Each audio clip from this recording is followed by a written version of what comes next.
أهلا بكم من جديد. إطلالتك في حفل الزفاف حتوثقها صور، وهي الشيء الوحيد اللي حيبقى من هذا اليوم اللي استغرقتي أشهر في تحضيره. أسلوب التصوير حيجي مكمل لطلتك ويزود من جمالك، فخذي وقتك في اختيار اللي يناسبك.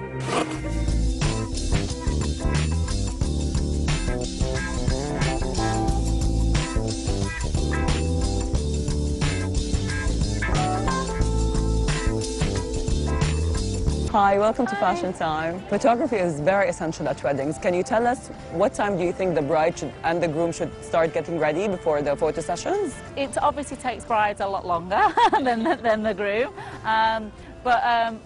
The most important thing is that they're relaxed, everything's not rushed, because it really shows in the images if a bride is like anxious in any way. But we will always be there on time, so we can follow the preparation shots and really, build that story for a wedding photography. I wanted to know, what advice would you give the bride and groom before the photo session? I would say the most important thing is to really meet with your photography and videography team, because what you don't want to do is feel like you don't know them on the day. You want the bride and groom to feel really relaxed. So it's really nice to meet them, do a full briefing session. We also ask, we keep in touch with them once we've met them. We say, if you've seen anything that you want to recreate, or if you've got a Pinterest board, send us your themes for your wedding so we feel more involved in the wedding. And when it comes to the day, then they're really relaxed and we're just like one of their wedding party really, and we should just fade into the background and just take the best images and videos. Do you prefer the stills when everyone is posing for the camera, or you prefer random pictures? I think it's nice to have some pose shots, some couple shots that are really posed.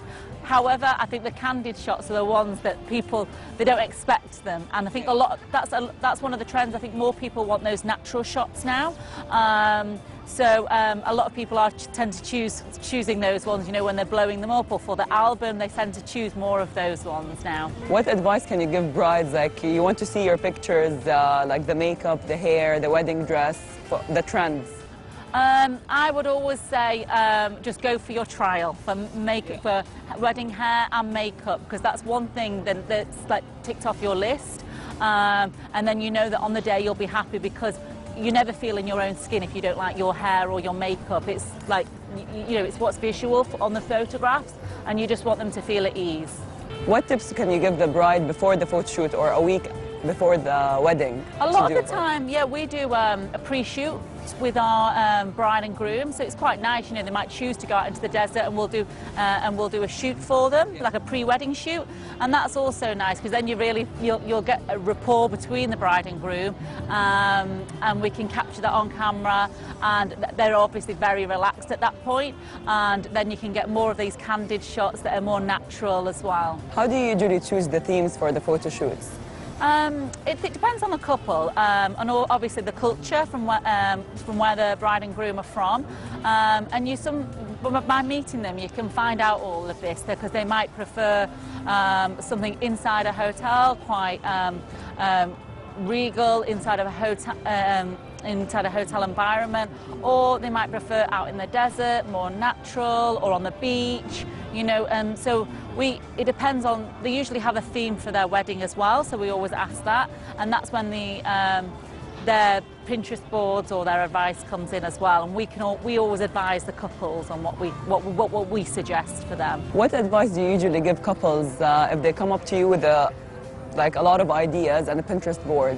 Is it difficult to make? If it's not difficult, what do you tell them? It's nice to see what I like to see their ideas and what they like, because I can envisage what their theme is, what their style of photography is. So when you have their sort of boards, you can see that, and we can capture, of course, the style of the photography. However, sometimes they'll come with an image that you will not find in Dubai, They might say, I don't know, in front of a glacier or something like this. You can't recapture something like this, but we'll try it. We'll speak to the couple and say, we'll follow your style of photography, but more importantly, don't try and be in someone else. Don't try and copy someone else's images. It's just be relaxed, be yourself, and you'll get your own natural images. That's great. Do you prefer to photograph ladies in any specific dress? No, I would say it's just important for a lady to stick with the style. We know our own bodies, we know our own shapes, so they know that what will suit them, and I think it's important to stay to that style. But what we always do is we always ask to see the dress beforehand, if it's just an image, just so we can see, you know, if it's a backless dress, we know the venue, we can know where we can get those gorgeous shots overlooking the scenery in a backless view. Wedding photography is very important, and it's one of the things that stays with us forever. Yeah, and I think people are recognising that nowadays. We understand, you know, flowers, they're going to die. The dress, usually we can't fit in it again. It's the only day where we can. But it's the photography and the videography. It's the video that we can watch for years to come. We can show children, we can show grandchildren, and we see a lot of aspects of the wedding that we didn't see as bride and groom. We don't see them. So it's nice to watch it and relive your special day. That's perfect. Thank you so much for your time, Thank Daniela. you. Nice to meet you. You Thank too. you.